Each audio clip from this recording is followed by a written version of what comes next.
جتنے بھی آپ سے پہلے انبیاء آئے ان کی امتیں فرقوں میں تقسیم ہوں، یہودی 21 فرقوں میں تقسیم ہوں، 71 فرقوں میں، اور عیسائی 72 فرقوں میں تقسیم ہوں۔ جو کام پہلی امتوں میں ہوتا تو نبی علیہ الصلوۃ والسلام اپنی امت کو اس سے آگاہ کرتے تھے۔ اسی طرح آپ نے فرمایا کہ وہ امت فرقوں میں تقسیم ہو گئی، میری امت 73 فرقوں میں تقسیم ہو گئی۔ آپ نے واضح فرما دی، کیونکہ حدیث ایمان ہے اور یقین ہے، آپ کی طرف سے یہ خبر ہے جو پوری ہو رہی ہے۔ یہاں تک تو سارے دوستوں کا اتفاق ہے کہ میری امت 73 فرقوں میں تقسیم ہو گئی۔ بڑی مشہور حدیث ہے جامع الترمذی میں، لیکن ساتھ ہی آپ نے فرمایا کلہم فی النار الا ملۃ واحد، کہ وہ 72 گروہ جہنم میں جائیں گے اور ان میں سے ایک گروہ، کل 73 تھے، 72 جہنمی ہوں، صرف ایک گروہ جنتی ہوگا، طائفہ منصورہ ہوگا، فرقہ ناجیہ ہوگا، نجات پانے والا گروہ۔ پھر نبی علیہ الصلوۃ والسلام اس کی نشانیاں بیان، حق والے گروہ کی کچھ علامات بیان کر، اس حدیث کی روشنی میں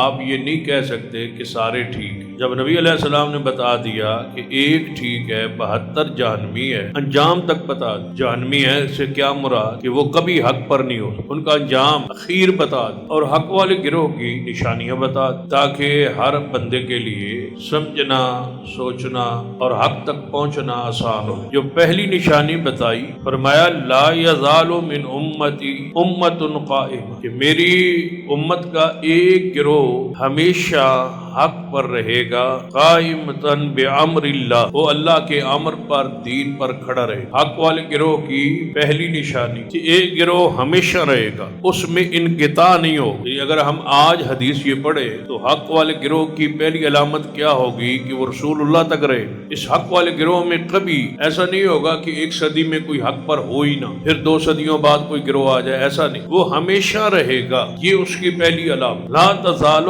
طائفہ، اس میں استمرار ہے، دوام ہے، ہمیشگی ہے، تسلسل ہے۔ حق والے گروہ کی پہلی نشانی کیا ہے کہ وہ ہمیشہ رہے، اور دوسری اس کی علامت ظاہرین علی الحق، کہ جو حق والا گروہ ہوگا وہ غالب ہوگا تمام گروہوں پر دلائل کی روشنی۔ اس نشانی کو دیکھ کہ دلائل کے بارے میں تو پوری دنیا مانتی ہے، تو لوگ کہتے ہیں کہ آپ کے پاس تو دلیلیں ہوتی، اہل حدیث دلیل پر قائم۔ اس کی دلیل یہ ہے کہ ہمارا کوئی مسئلہ ایسا اس کی نشاندہی کی جائے کہ جس پر دلیل نہ ہو، اور دلیل کے لحاظ سے ہم غالب نہ ہو۔ جہاں بھی میدان لگا اور سجا، کسی بات پر بھی اگر شروع سے لے کر آج تک مناظرہ، مجادلہ، گفتگو، مکالمہ ہوگا تو دلائل کا جو غلبہ، چرب زبانی نہیں، تیز تراری نہیں، دلائل کا جو غلبہ ہے ہمیشہ سے وہ اہل الحدیث کو رہا ہے۔ اور تیسری اس کی خوبی اور وصف، لا یضرهم من خذلهم، ان کو رسوا کرنے کی جو کوشش کرے گا وہ کامیاب نہیں ہو۔